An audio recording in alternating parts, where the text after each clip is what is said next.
오늘 말씀의 주제가 너희는 누구다? 그리스도의 향기다. 너희는 누구다? 빛의 자녀다. 때문에 빛처럼 행해야 된다라는 말씀입니다.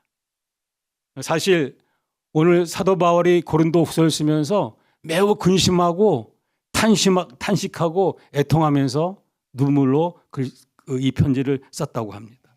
고린도 후서 지금 2장 4절의 말씀이 나옵니다.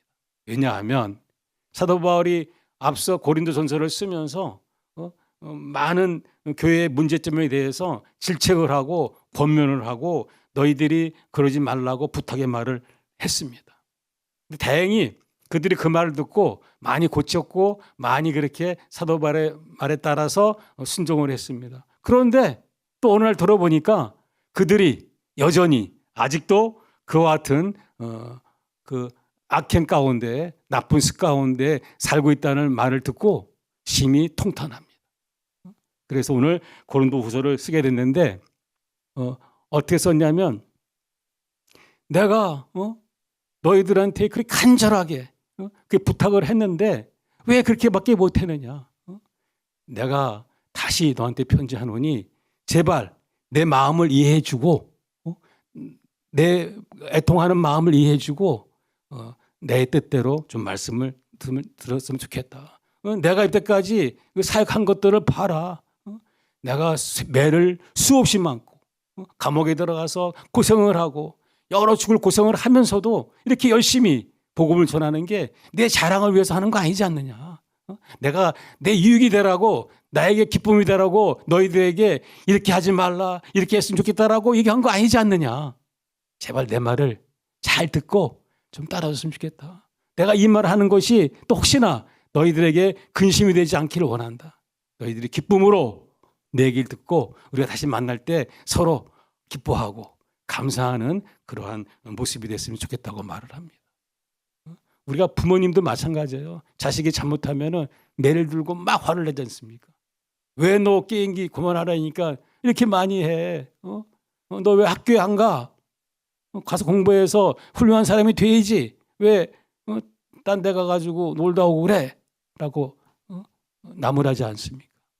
그런데 그 아들이 그 딸이 그 부모의 말을 안 듣고 여전히 게임기에 빠져 있고 여전히 나쁜 짓을 하고 학교에 안 가면 또 어떡합니까?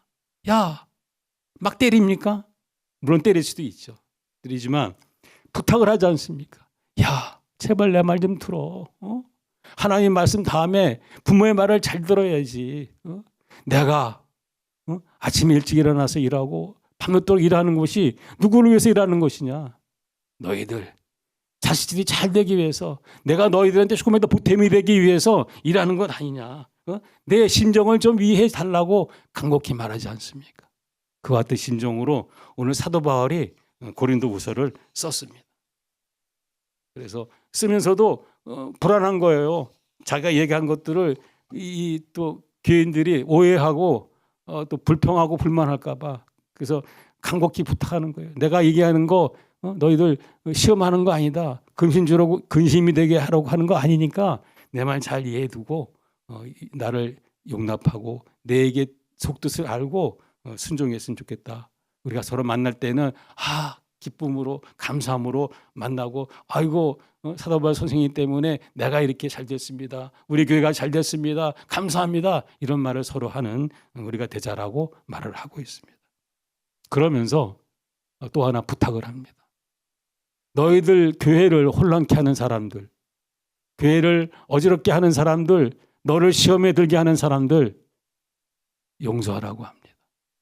용서하라고 합니다.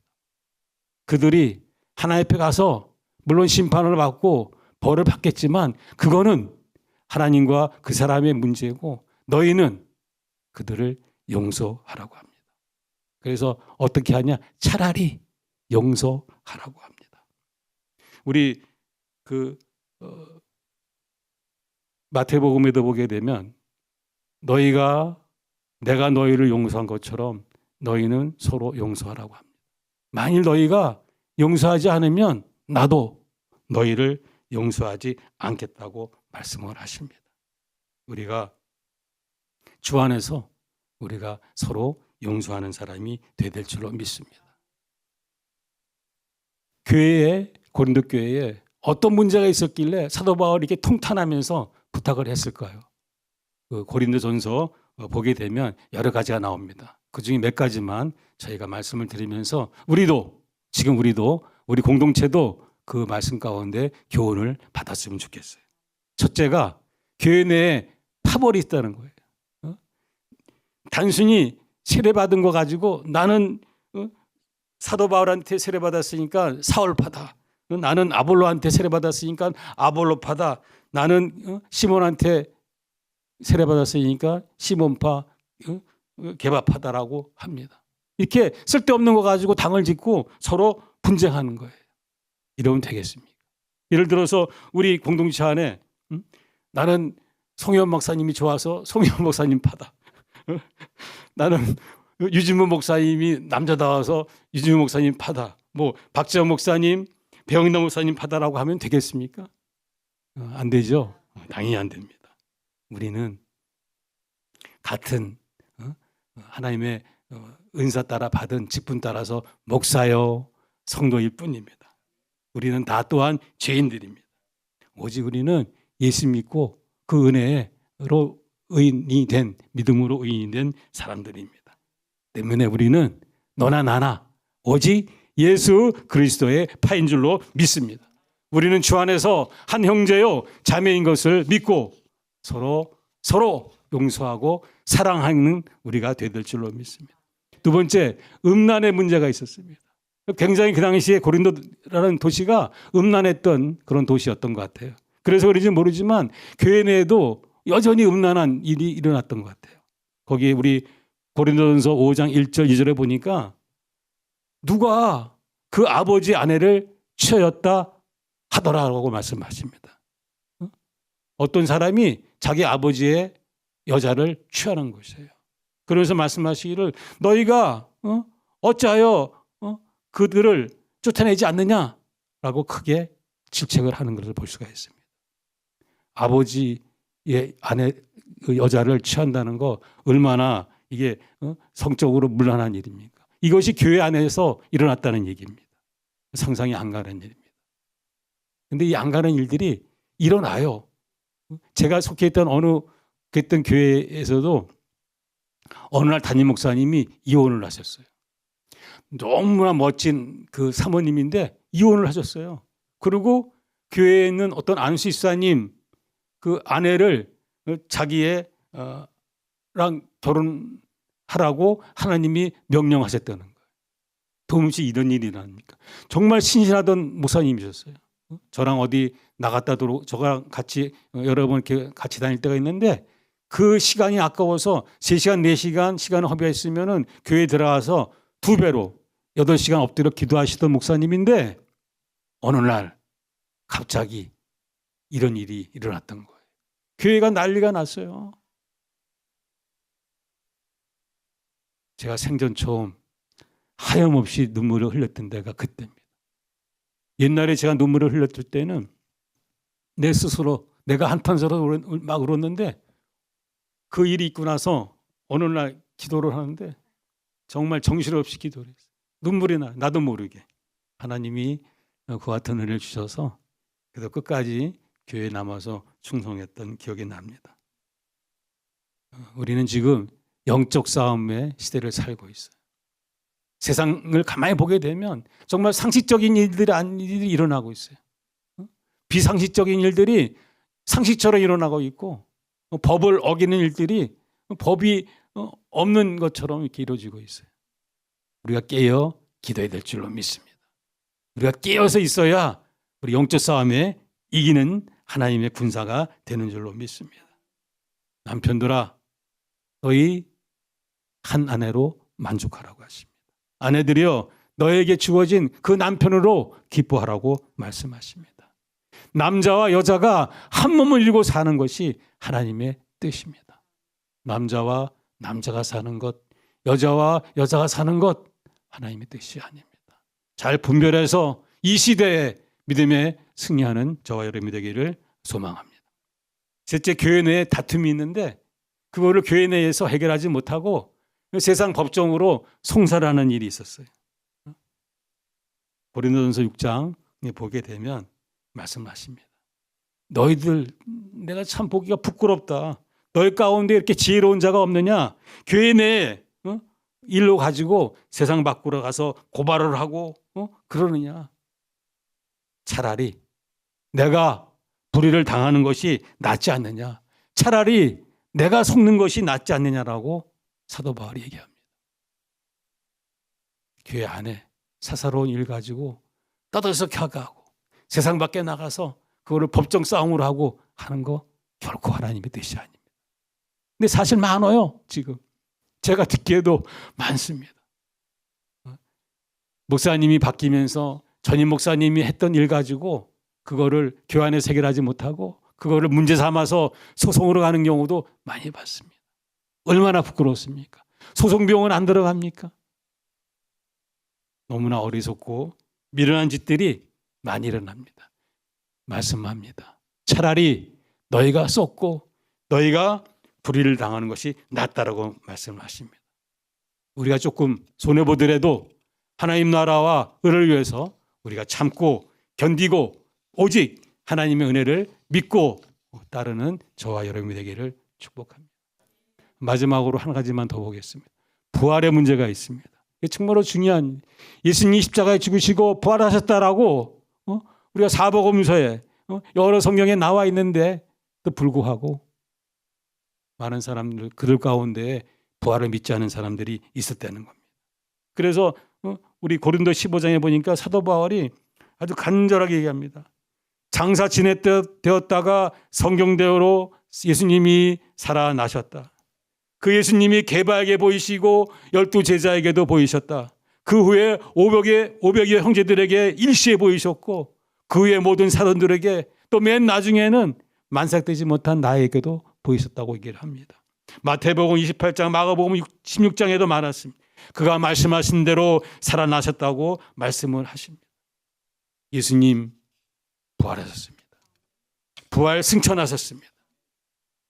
사도 바울이 또 고린도서 15장에 이어서 말을 해요. 예수 그리스도께서 죽은 자 가운데 살아나셨다 하는 것을 전파되었는데 어찌 너희들은 죽은 자 가운데서 부활이 없다고 하느냐. 그리스도께서 만일 부활하지 않았다면, 다시 살아나지 않았다면 우리가 전파하는 것도 헛것이요 너희의 지가 믿고 있는 믿음도 헛것이라고 합니다. 예수님이 부활하신 것이 없으면 우리의 믿음은 헛것이고 우리가 믿는 영생은 헛것입니다. 다시 말해서 예수님이 부활이 없다면 오직 이 땅에서의 삶만 있다는 것입니다. 그러면 우리가 어떻게 살아야 됩니까? 맨날 싸워야 됩니다. 왜냐? 이 땅의 삶이 전부니까. 맨날 투쟁해서 남의 것을 빼앗아야 됩니다. 남의 것을 싸워서 이겨서 정복해 나가야 됩니다. 그러면 어떻게 되겠습니까? 다 죽습니다. 다 죽습니다. 미국이 처음 개척할 때 어떤 일이 있었냐면 우리 서부 영화에서 본 것처럼 의로운 보안관이 악당들을 막 죽여서 평화를 준다? 그게 아니랍니다. 강한 자가, 총을 가진 자가 약한 자를 쏴 죽여서 그 가진 것을 뺏어왔다고 합니다. 그런데 어떻게 저렇게 미국이 지금과 같이 자유, 평화를 앞세우는 나라가 되었겠습니까? 역사학자가 분석을 해보니까 크리스자인들이, 기독교인들이 그럼에도 불구하고 하나님의 뜻 가운데 그들을 용서하고 그들이 때릴 때 맞고 참고 견디면서 그래도 불구하고 사랑을 베풀고 용서를 베푼 것이 전파되어서 나중에 악당들이 이상하다, 저 사람들은 정신이 이상한 사람들이 아닌가, 그런데 내가 저들한테 막 해를 끼치는데도 저들이 순하게 자기를 대해준다는 것을 나중에 깨닫고 그것이 은혜가 돼서 그 사회가 점차 기독교의 정신이 뿌리내리는 땅인 나라가 됐다고 합니다. 하나님의 정의와 하나님의 공의는 결코 지는 것이 아니라 마침내 이기는 것이고 승리하는 것이고 진리이고 생명인 줄로 믿습니다. 다시 말해서 우리의 삶이 이생살이가 전부가 아니라는 것입니다. 우리는 영생의 꿈을 가지고 희망을 가지고 사는 백성인 줄 믿으시기 바랍니다. 이와 같이 고린도 교회에 문제가 많았어요. 그래서 오늘 사도 바울이 간절하게 말씀을 쓴 것입니다. 그럼에도 불구하고 그들을 악행을 지르는 사람들을 용서하라고 하십니다. 그들이 회개할 수 있도록 기다려주고 그들에게 또한 구원의 기회를 주라고 말씀을 하십니다. 그것이 하나님이 기뻐하시고 하나님이 원하시는 증거가 되는 줄로 믿습니다. 우리가 죄인인 것을 근본적으로 알아야 됩니다. 내가 마음이 아프고 누구 때문에 실망하고 누구 때문에 시험 당할 때 우리가 죄인인 것을 먼저 깨달아야 됩니다. 그리고 그를 용서할 줄 알아야 됩니다. 반대로 우리의 주장이 여전히 강하고 우리의 생각이 많고 하면 화평이 없습니다. 사랑이 없으면 평안이 없습니다. 결코 하나님으로부터 상을 받지 못하는 신앙이 됩니다. 우리가 시간 들이고 물질 들이고 지혜를 하면서 마침내 하늘나라에 갔는데 천국에 갔는데 넌 뭐 하다 왔냐라고 하면 얼마나 우리가 낭망하겠습니까? 열심히 일했는데요. 근데 하나님은 우리의 공적을 인정하지 않습니다. 얼마나 허망합니까? 오늘부터 지금 이 시간부터 하나님 기뻐하시는 뜻을 따라서 우리가 순종하고 내가 좀 참고 내가 좀 손해보는 일일지라도 그것이 우리 공동체를 위해서 내 이웃에게 은혜가 되는 것이라면 그리 행하는 것이 진정한 우리의 믿음이고 신앙이 되는 줄로 믿습니다. 사도 바울도 말해요. 나는 날마다 죽노라고 합니다. 사도 바울이 뭐 잘못했습니까? 아닙니다. 복음을 위해서라면 자기는 죽는다고 합니다. 복음을 위해서라면 십자가의 복음을 전하는 것을 위한다면은 자기가 모든 사람에게 약한 사람이 되고 모든 사람을 두려워하며 섬긴다고 말합니다. 우리도 우리 성질 죽이고 우리 이웃을 위해서 하나님의 뜻을 따라서 순종하고 감사하고 충성하고 떨림으로 두려움으로 내 이웃을 섬기고 공동체를 섬기는 저와 여러분이 됐으면 좋겠습니다. 이것이 진정한 그리스도인이요 정말로 그리스도의 향기를 나타내는 사람인 줄로 믿습니다. 천국에 가면 생명책이 있고 기념책이 있다고 합니다. 제가 생명책이 있다는 얘기는 들었는데 기념책 얘기는 며칠 전에 우리 집사람한테 들었어요. 깜짝 놀랐습니다. 생명책은 호적 같은 거예요. 구원받은 사람의 명단이 쭉 나오는 건데 기념책이 있답니다. 그래서 기념책이 뭐야 그랬더니 그 말라기에서 3장에 나오는데도 몰라 그러길래 제가 부지런히 찾아봤어요. 우리의 삶을 기록해내온 것이 기념책입니다. 김종근이가 올라가잖아요. 그러면 생명책에 김종근이 있고 천사야 가져오라 그러면 김책 갖다 주면 이 사람이 뭐 했었나 뭐 했다라고 천사가 보고하는데 그 기록한 내 삶을 기록한 그 책이 기념책이라고 합니다. 그 기념책이 한 줄인 사람도 있고 두 줄 있는 사람도 있고 한 페이지 되는 사람도 있고 여러 페이지 되는 사람도 있다고 합니다. 이왕이면 여러 페이지 있어서 많은 칭찬을 받는 저와 여러분이 됐으면 좋겠어요.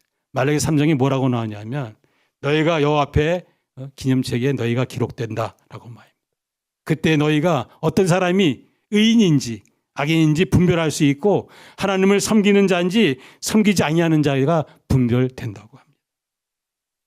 하나님 앞에 귀하게 칭찬받고 기념책에 넉넉하게 우리 행적이 기록되는 저와 여러분이 되기를 바랍니다.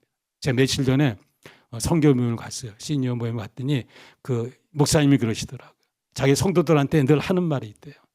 여러분들이 죽으시면 제가 그 장례식을 치러드릴 겁니다. 그런데 장례식 때 내가 여러분들을 좀 칭찬할 수 있는 일을 해두십시오. 그래야 아이고 우리 장로님 전도도 많이 하시고 교회 건물 건축하는데 헌금도 많이 하셨어요. 우리 권사님이 이래서 저래서 참으로 일을 많이 하셨어요. 라는 덕담이 있을 수 있을 정도로 좀 열심히 평소에 하라는 말씀을 하셨습니다. 우리가 지금부터 이전 것은 지나갔으니 보라 새 것이 되었다 했어요니 옛날 건 다 잊어먹고 이제 앞으로 하나님 앞에 가서 아이고 잘했다라는 얘기를 드릴 수 있고 우리가 장례식 때 나는 죽어서 잘 모르지만 우리 목사님이 장례를 치러줄 때 우리 장로님 이렇게 일을 많이 하셨어라고 칭찬받고 덕담을 많이 해주는 그러한 삶이 우리가 되기를 원합니다. 고린도전서 3장에도 나와요. 너희들이 하늘나라에 가게 되면 불로 심판을 받는답니다. 공적에 대한 심판을 합니다. 그 공적을 불에 태울 때 다 타버리면 꽝이요. 남아있으면 그것이 상으로 된다고 합니다. 하늘나라에 상급이 있습니다. 하늘나라에 상급이 되는 삶을 살기를 바랍니다. 그것이 우리가 그리스도인의 삶이고 또 그와 같은 삶을 삶으로써 우리의 삶을 통해서 그리스도의 향기가 전파될 줄로 믿습니다. 고린도 후서 오늘 말씀 2장 15절의 말씀입니다. 우리는 구원받는 자들에게나 망하는 자들에게나 하나님 앞에서 그리스도의 향기라고 합니다. 우리가 이 세상 살아갈 때에 교회 안에서나 뿐만 아니라 교회 밖에 세상에서도 그리스도의 향기를 나타나는 사람이 되어야 될 줄로 믿습니다. 어떻게 살아야 됩니까? 많은 말씀이 있는데 제가 그냥 간단하게 에베소서 5장 말씀을 가지고 몇 가지 말씀드립니다. 음행하지 말아야 됩니다. 그리고 탐욕 가운데 탐식 가운데 살면 안 됩니다. 너무 욕심껏 살지 마시기 바랍니다. 그리고 어리석은 말을 하지 않으시기 바랍니다. 이러한 사람들은 하늘나라의 기업을 얻지 못한다고 합니다. 그러시면서 말씀하시기를 하나님이 기뻐하는 일이 뭔지를 잘 생각하라고 합니다. 그래서 그 일을 하라고 합니다. 우리가 하나님이 기뻐하는 일을 하게 되면 나부터 좋아요. 나부터 편안하고 나부터 내 입술에 감사히 납니다. 그와 같이 하나님 기뻐하는 일을 사모하고 그러한 기뻐하는 일이 있다 하게 되면 내가 좀 조금 손해보더라도 그 일을 나서서 앞장서서 하시기 바랍니다. 모든 일을 하실 때 진실함으로 하시기를 바랍니다. 모든 일을 할 때 착함으로 하시기를 바랍니다. 모든 일을 할 때 하나님의 의로움이 나타날 수 있도록 나 자신은 낮추고 하나님만 높이는 일을 우선적으로 하시기 바랍니다. 고린도전서 4장 1절과 2절에 말씀을 하십니다. 마땅히 너희는 하나님의 일꾼이다. 하나님의 비밀을 맡은 자라고 말씀을 합니다. 비밀을 맡은 자가 아무나 비밀을 맡습니까? 비밀은 높은 사람이 맡는 것입니다. 비밀도 급이 있어요. 1급, 2급, 3급, 뭐 대비 이렇게 급이 있지 않습니까? 하나님이 살아계신 것과 예수님께서 나의 죄를 위해서 십자가에 죽으시고 부활하신 그 하나님의 비밀을 아는 것은 최고의 비밀, 최상의 비밀을 아는 것입니다. 그 비밀을 아는 우리들은 이제 당당하게 살아야 될 줄로 믿습니다. 존귀한 삶을 사모하며 살아야 될 줄로 믿습니다. 두려워하지 마시기 바랍니다. 하나님이 우리와 함께 하십니다. 세상을 만드시고 역사를 주관하신 하나님이 그냥 계신 게 아니라 나와 우리와 함께 하십니다. 우리를 도와주십니다. 우리를 붙잡아 주시고 때때마다 우리를 굳세게 하여 주신 줄을 믿으시기를 바랍니다. 오늘 말씀을 빨리 정리하겠습니다. 서로 근심을 주는 사람이 되지 말고 기뻐하는 사람이 되자. 용서하는 신앙을 갖자. 그리스도의 향기를 나타내는 사람이 되자입니다. 그리고 우리가 하늘나라의 상급이 있사오니 그 상급을 사모하면서 충성하는 사람이 되자입니다. 아멘. 기도하겠습니다. 살아계신 아버지 하나님, 오늘 말씀을 통해서 배운 대로 우리가 이웃과 서로 기뻐하는 삶을 살기를 원합니다. 이웃들에게 화평을 주는 자가 되기를 원합니다. 그리스도의 향기를 반하는 멋진 사람이 되기를 원합니다. 성령님 우리를 도와주시고 항상 마음에 편안을 주시고 범사가 또 형통할 수 있도록 축복하여 주시옵소서. 예수 복음을 풍성히 전하는 자가 되게 하여 주시고 마음껏 하나님의 증인 될 수 있도록 하나님 성령의 충만한 삶이 되게 하여 주시옵소서. 특별히 저 북한 땅 구원과 남북의 평화 통일 복음 통일 가운데 충성하고 헌신하는 저희들이 되게 하여 주시옵소서. 예수님의 이름으로 감사하며 기도드립니다. 아멘. 우리가 이웃들로부터 위로받고 또 사랑받는 때가 있습니다. 그런 것들 기억나시면 말씀해 주시고, 지금은 다 지나가서 이해됐지만 한때 어떤 분한테 또는 교회에 시험받았던 일들이 있으면 한번 재미있게 나눠주시기 바랍니다. 감사합니다.